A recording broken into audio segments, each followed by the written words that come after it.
Hello बच्चों, क्या हाल चाल और सब बढ़िया। आज हम करने वाले हैं हिस्ट्री का chapter number 1, how, when and where. ये हमारा चौथा पार्ट होने जा रहा है। हमने 3 पार्ट ऑलरेडी यूट्यूब पर अपलोड कर रखा है, आप उसको देख सकते हैं।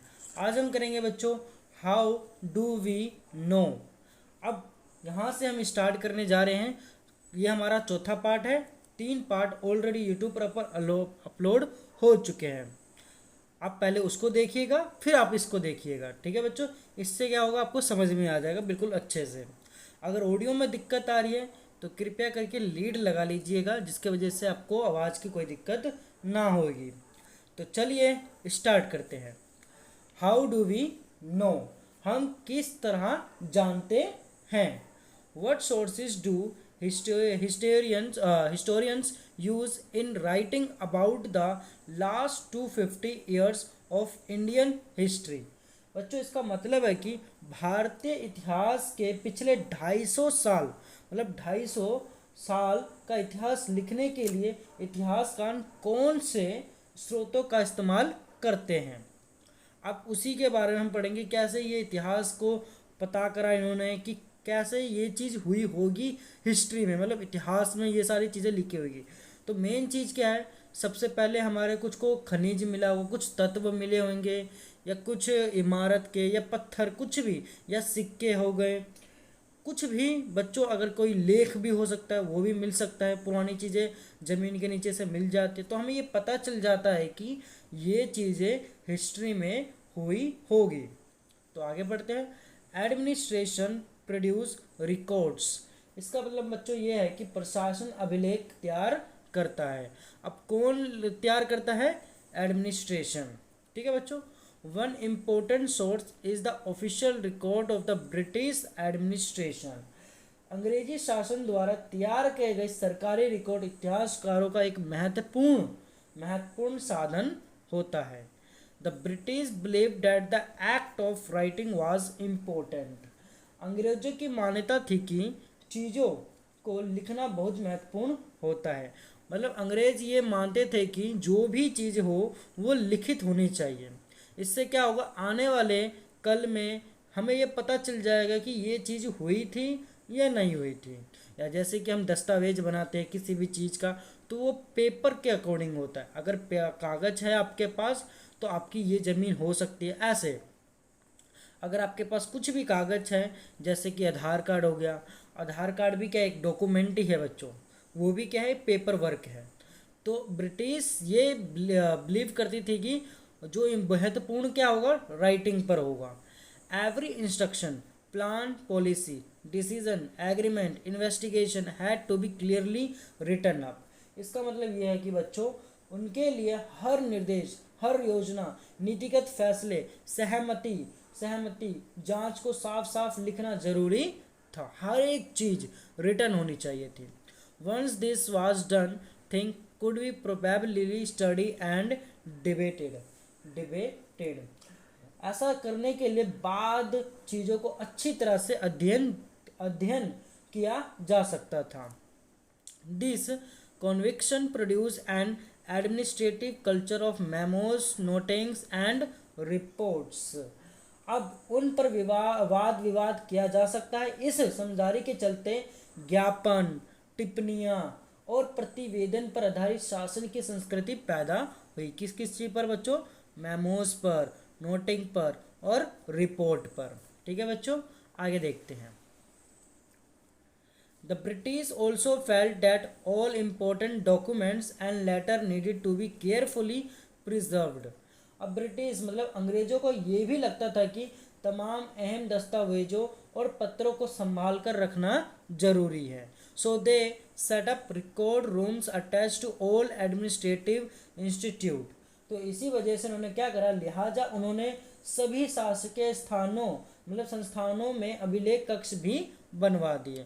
मतलब एक अलग सा एक कमरा तैयार करवा दिया, सभी अभिलेख उसमें रखे जाएंगे। जो भी रिकॉर्ड है, जो भी डॉक्यूमेंट है, वो सारे उसी रूम में रखा जाएगा। आगे देखते हैं।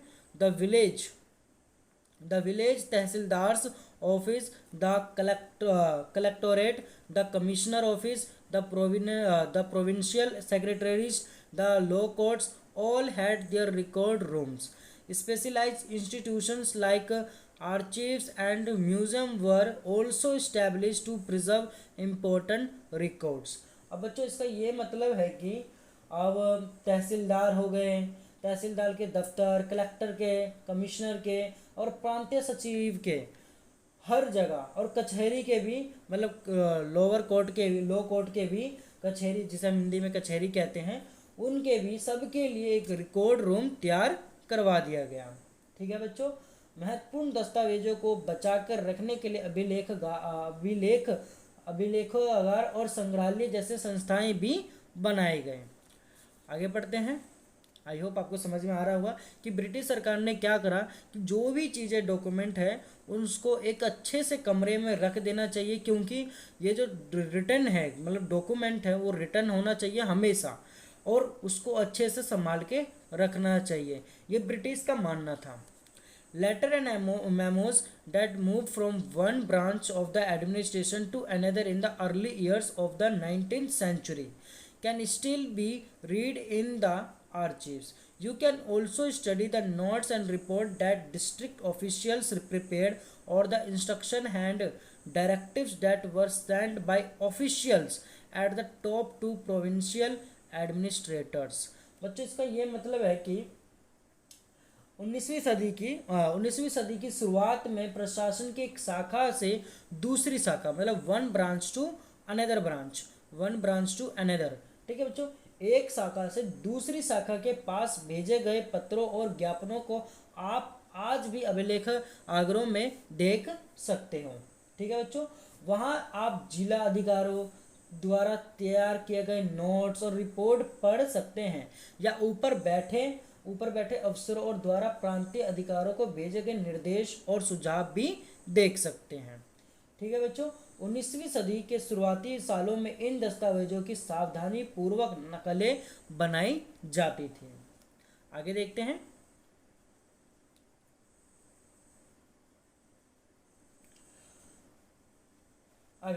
ठीक है बच्चों, in the early of the 19th century, these documents were carefully copied out of the written and calligraphy. There is those who specialize in the art of beautiful writing. By the middle of 19th century, with the spread of printing, multiple copies of these records were printed as proceeding of each government department. इनका मतलब बच्चों ये है कि जब 19वीं सदी में था, वही चीज़ें लिखी हुई है, यहाँ पर ये लाइन लिखी हुई है, जब 19वीं सदी में क्या था, जो भी डॉक्यूमेंट्स होते थे सभी चीज़ों को उसने नकल कर लिया था, कॉपी कर लिया था, और सभी को उस डॉक्यूमेंट को बिल्कुल अच्छे से तैयार करा गया था, कैलियोग्राफिस्ट कर लिया था, मतलब बिल्कुल अच्छे से नकल बना ली थी उनको, जो पुराने डॉक्यूमेंट्स थे, और उनको एक गवर्नमेंट डिपार्टमेंट में, हर एक गवर्नमेंट डिपार्टमेंट में उनको प्रिंट करके कॉपी को रखा गया था। आगे देखते हैं।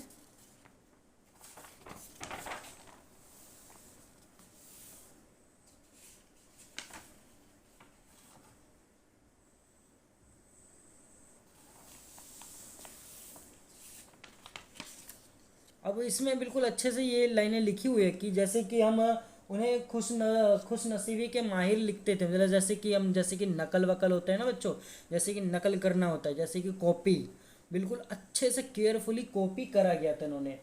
अब सुलेखने से ऐसे लगते हैं, ऐसे लोग होते हैं जो बहुत ही सुंदर ढंग से चीज़ें लिखते हैं, मतलब बिल्कुल ही आपकी जो, जैसे कि आप साइन वाइन करते हो तो वैसे ही का वैसे ही सेम टू सेम नकल कर सकते हैं वो। ये कौन है? कालीग्राफिस्ट।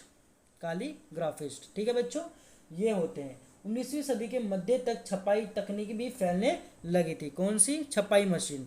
19th century with spread of printing multiple copies of these records. Printing machine भी 19वीं सदी में बहुत आने लग गए थे, बहुत ही ये फैल चुका था। इस तकनीक के सहारे अब प्रत्येक सरकारी विभाग की कार्रवाई के दस्तावेजों को कई प्रतियां बनाई जाने लगी। अब यही जो है ना, हर एक डिपार्टमेंट में ये चीज़ होने लगी, गवर्नमेंट डिपार्टमेंट में। ठीक है बच्चों, यही लाइन बताई थी हमने। आगे देखते हैं। सर्वे बिकम्स इम्पोर्टेंट। यहाँ पर क्या है बच्चों, सर्वे बिकम इम्पोर्टेंट क्या है। अब इसका मतलब होता है सर्वेक्षण का बढ़ता महत्व क्या है। The practice of serving also became common under the colonial administration. इसका मतलब है कि बच्चों कि औपनिवेशिक शासन के दौरान सर्वेक्षण का चलन भी महत्वपूर्ण होता गया। हमने बताया था बच्चों कि कॉलोनियल कौन होता है, जब एक राज्य या एक देश दूसरे देश पर अपना दबदबा बनाता है तो उसे हम कहते हैं कॉलोनियल। ठीक है बच्चों, उसे हम क्या कहते हैं बच्चों, कॉलोनियल। तो ये यहाँ पर ये लाइन लिखी हुई है कि औपनिवेशिक शासन के दौरान दौरान सर्वेक्षण का चलन भी महत्वपूर्ण होता गया। The British believe that a country had to be properly known before it could be effectively administrated. इसका मतलब है कि अंग्रेजों का विश्वास था कि द ब्रिटिश बिलीव, अंग्रेजों का विश्वास था कि किसी देश पर अच्छी तरह शासन चलाने के लिए उसके सही ढंग से जानना जरूरी है। By the early 19th century, detailed survey were being carried out to map the entire country. In the village, revenue survey were conducted. अब यहाँ पर बच्चों इसका ये मतलब है कि 19वीं सदी की शुरुआत तक पूरे देश का नक्शा तैयार किया गया, मतलब तैयार करने के लिए बड़े बड़े सर्वेक्षण किए जाने लगे और गाँव में राजस्व मतलब कौन सा, रेवेन्यू, राजस्व सर्वेक्षण भी किया गया। The effort was to know the topography, the soil quality, the flora and fauna, the local histories and the cropping pattern. All the facts seen as the necessary to know about to administer the region. बच्चों इसका ये मतलब है कि इन सर्वेक्षणों में धरती की सतह, मतलब धरती की सतह, मिट्टी की गुणवत्ता, वहाँ मिलने वाले पेड़ पौधों और जीव जंतुओं तथा स्थानीय इतिहासों व फसलों का पता लगाया जाता था। ठीक है बच्चों, इनका ये पता लगाया जाता था। आगे देखते हैं। From the end of the 19th century, census operation were held every 10 years. These period detailed record of the number of people in all the province of India, noting information on caste, religion and occupation. There were many other surveys, botanical survey, geological survey, archaeological survey and anthropological survey, forest survey. यहाँ पर क्या बच्चों, forest survey. तो बच्चों इसका ये मतलब है कि अब यहाँ पर इसका ये मतलब हुआ कि बच्चों जो अंग्रेजों की राय में किसी भी इलाके का शासन चलाने के लिए इन सारी बातों का जानना जरूरी था। कौन कौन सी बातें, जैसे कि उनकी मिट्टी की गुणवत्ता क्या है, जीव जंतु क्या हैं, पेड़ पौधे कौन कौन से उगाते हैं, उनकी बात पर ज्ञान मतलब उनको होना चाहिए। अब 19वीं सदी के आखिर से हर 10 साल में जनगणना भी की जाने लगी। अब ब्रिटिश सरकार ने ये भी कर दिया था कि 19वीं सदी से जनगणना भी स्टार्ट कर दी थी, मतलब लोगों को गिनना, क्या कितने कितने हैं 10 साल में ये गिना जाता था। ठीक है बच्चों, अब जनगणना के जरिए भारत के सभी प्रांतों में रहने वाले लोगों की संख्या, उनकी जाति, इलाके और व्यवसाय के बारे में जानकारियाँ इकट्ठा की जाती थी। इसके अलावा वानस्पतिक सर्वेक्षण, प्राणी वैज्ञानिक सर्वेक्षण, पुरातत्व विधि मतलब पुरातत्व सर्वेक्षण, मानव शास्त्रीय सर्वेक्षण, वन सर्वेक्षण आदि कई दूसरे सर्वेक्षण भी किए जाने लगे। सर्वेक्षण का मतलब बच्चों सर्वे। ठीक है बच्चों, आई होप यहाँ तक आपको समझ में आ गया होगा। आगे देखते हैं। What official records do not tell. अब यहाँ पर बच्चों ये क्या लिखा है कि अधिकृत रिकॉर्ड से क्या पता नहीं चलना, मतलब क्या पता नहीं चलता है ये। ठीक है, from this vast corpus of records we can get to know a lot, but we must remember that these are officially records. अब बच्चे इसका ये मतलब है कि रिकॉर्ड्स के इस विशाल भंडार से हम बहुत कुछ पता लगा सकते हैं, फिर भी इस बात को नज़रअंदाज नहीं किया जा सकता कि ये सारे सरकारी रिकॉर्ड हैं। ठीक है बच्चों, सरकारी रिकॉर्ड्स हैं। They tell us what the officially thought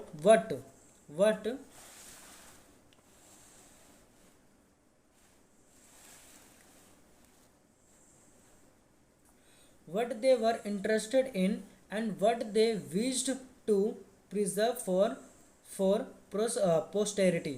अब बच्चों इसका ये मतलब है कि जैसे कि इनमें हमें यही पता चलता है कि सरकारी अफसर या क्या सोचते थे, उनकी दिलचस्पी किन चीज़ों में थी, मतलब जो उनकी दिलचस्पी थी उन किन चीज़ों में थी ये हम पता लगाते थे, और बाद के लिए वे किन चीज़ों को बचाए रखना चाहते थे।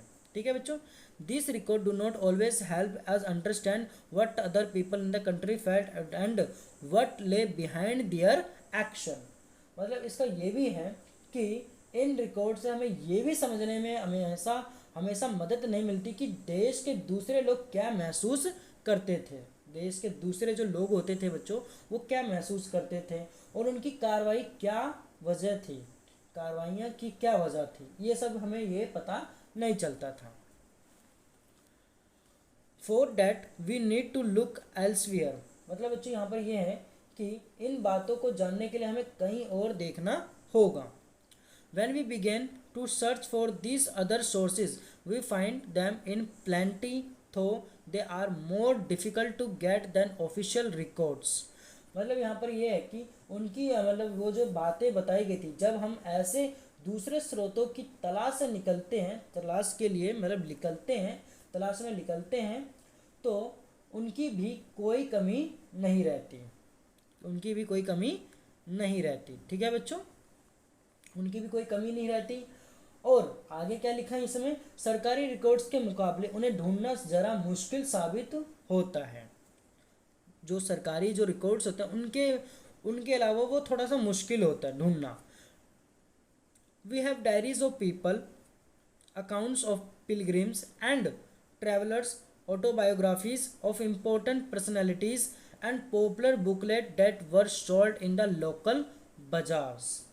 अब यहाँ पर इसका ये मतलब है, इस लिहाज से लोगों की डायरियाँ, तीर्थ यात्राओं और यात्रियों के संस्मरण, महत्वपूर्ण लोगों की आत्मकथाएं और स्थानीय बाजारों में बिकने वाली लोकप्रिय पुस्तकाएं महत्वपूर्ण होती जाती हैं। ठीक है बच्चों, as printing spread, newspapers were published and issues were debated in public.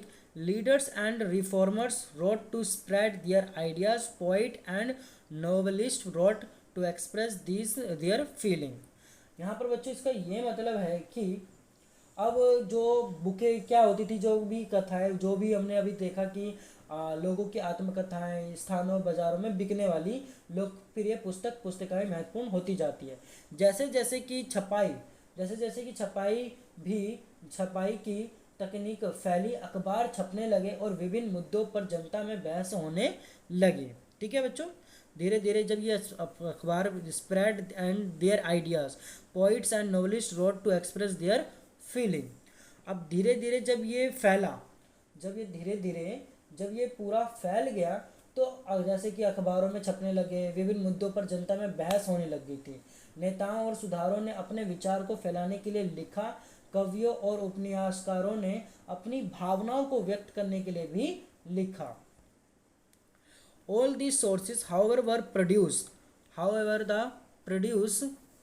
by those who were literate. From these we will not be able to understand how history was experienced and lived by the tribals and the peasants, the workers in the mines or the poor on the streets. Getting to know their lives is a more difficult task, yet this can be done if we make a little bit of effort. When you read this book you will see how this can be done। बच्चों इसका ये मतलब है कि लेकिन यहाँ पर इसका मतलब यह है कि लेकिन ये सारे स्रोत उन लोगों ने रचे हैं जो पढ़ना, जैसे कि जो पढ़ना लिखना जानते थे। इनसे हमें ये पता नहीं लग सकता कि आदिवासी और किसान, खदानों में काम करने वाले मजदूर या सड़कों पर ज़िंदगी गुजारने वाले गरीब किस तरह के अनुभवों से गुजर रहे थे। बस अब अगर ये जो हमने हिस्ट्री पढ़ रहे हैं या कोई भी जो भी किताब हम पढ़ेंगे तो वो सिर्फ हमें ये पता है कि वो कौन है, पढ़े लिखे व्यक्ति ही वो लिख सकते हैं। हमें उनके बारे में उनके जो फीलिंग्स है वो हमें पता नहीं चल पाती। किसकी, जो पीजेंट है, जो आदिवासी हो गए या किसान हो गए, पीजेंट मतलब किसान, ट्राइबल्स मतलब आदिवासी हो गए, जो सड़कों पर रहते हैं, जो गरीब हैं, उनके बारे में हमें अच्छे से पता नहीं चल पाता, और जो खदानों में काम करते हैं। अब ये जो लिखा गया है, कौन लिखेगा? जो पढ़ा लिखा होता है, ठीक है, पढ़ा लिख जिसे पढ़ना लिखना आता है वही लिख सकता है इसको। आगे देखते हैं, yet this can be done if we make a little bit of effort, when you read this book you will see how this can be done.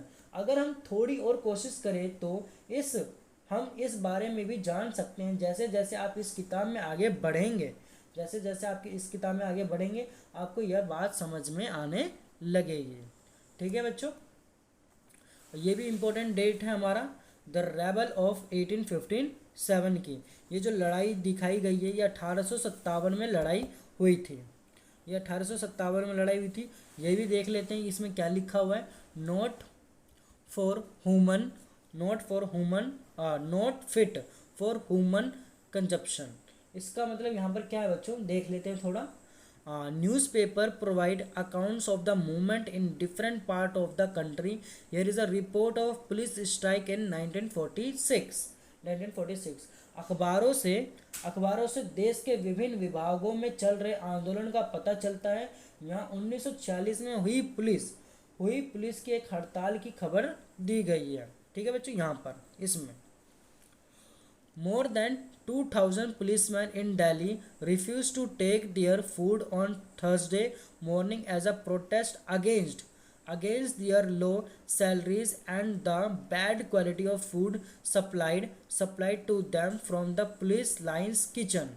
अब बच्चों यहाँ पर इसका मतलब है कि दिल्ली में 2000 से ज़्यादा पुलिस वालों ने बृहस्पति सवेरे अपने कम वेतन और पुलिस लाइन बावर्ची खाने से आने वाले घटिया भोजन के खिलाफ खाना खाने से इनकार कर दिया था। और आगे क्या लिखा है इसमें, as the news spread to the other police station the man there also refuse to take food.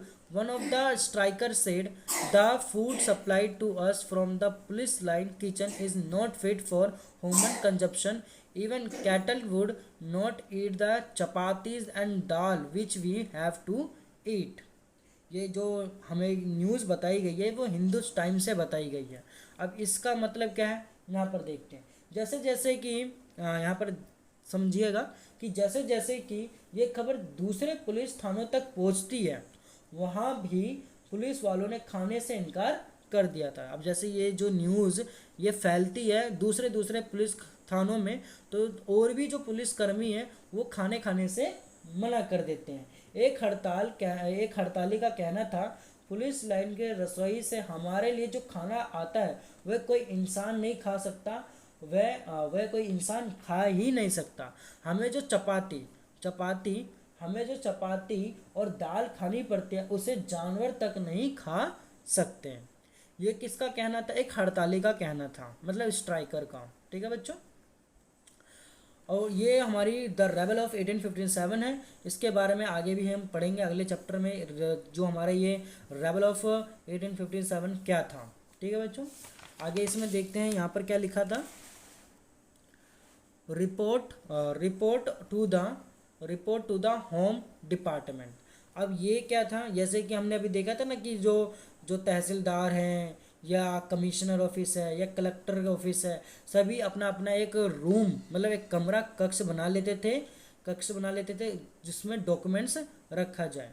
तो उसी के बारे में ये क्या लिखा हुआ है, इसको थोड़ा सा और पढ़ते हैं। देखिएगा, report to the home department क्या है, इसका मतलब है कि गृह विभाग को भेजी गई report. In 1946 the colonial government in India was trying to put down a mutiny that broke out on the ship of the Royal Indian Navy। इसका मतलब यहाँ के बच्चों यहाँ पर यह है कि सन 1946 में भारत की औपनिवेशिक सरकार शाही भारतीय नौसेना के जहाज़ों में सिपाहियों की बगावत को कुचलने का प्रयास कर रही थी। Here is a sample of the kind of report the Home Department got from the different dockyards। यहाँ पर इसका ये मतलब उस समय विभिन्न बंदरगाहों से गृह विभाग को जो रिपोर्ट मिल रही थी उनके कुछ नमूने इस प्रकार हैं। आगे से मैं देखते हैं कैसे ये भेजे जा रहे थे। डॉकयार्ड्स मतलब बच्चों यहाँ पर ये होता है बंदरगाह, जहाँ पर सामान आता है, जो दूसरे देश से सामान जहाँ आता है वहाँ पर उतारा जाता है और वहीं से चढ़ाया जाता है दूसरे देशों को भेजने के लिए। तो यहाँ पर पढ़ते हैं बम्बई का।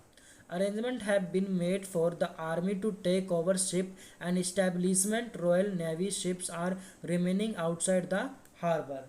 यहाँ पर बच्चों यहाँ पर ये बात हो रही है कि इस बात का इंतजाम कर लिया गया है कि सेना जहाज़ों और दफ्तरों पर कब्जा कर ले, दफ्तरों पर कब्जा कर ले। शाही नौसैनिक जहाज अभी भी बंदरगाह से बाहर ही है। अब कराची का देखते हैं। 301 mutineers are under arrest and a few more strongly suspected are to be arrested. All establishment are under military guard. अब कराची में क्या बात हुई थी, 301 विद्रोहियों को गिरफ्तार कर लिया गया है। कुछ अन्य संदेहास्पद विद्रोही भी गिरफ्तार किए गए हैं। सारे दफ्तर सैनिक निगरानी में हैं। आगे हम पढ़ते हैं, इसमें क्या लिखा है। विशाखापट्टनम के बारे में है बच्चों ये। The position is completely under control and no violence has occurred. Military guards have been placed on ship and establishment. No further trouble is expected. Expect that a few men may refuse to work. Visakhapatnam में बच्चों यहाँ पर ये होता है कि स्थिति पूरी तरह से नियंत्रण में है और जहाज मतलब जो और कहीं हिंसा नहीं हुई है। जहाज़ों और प्रतिष्ठानों पर सैनिक गार्ड तैनात कर दिए गए हैं। किसी परेशानी की उम्मीद नहीं है, सिवाय इसके भी संभव है कि कुछ सिपाही काम पर ना आए।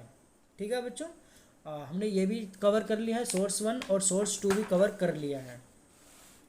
और इसके जो क्वेश्चन आंसर हैं, इसके क्वेश्चन आंसर लेट्स रिकॉल, ये भी हम अगले वीडियो में कवर करेंगे जल्द ही।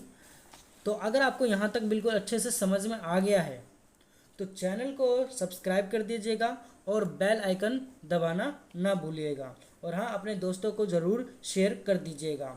आज की वीडियो के लिए बस इतना ही। धन्यवाद।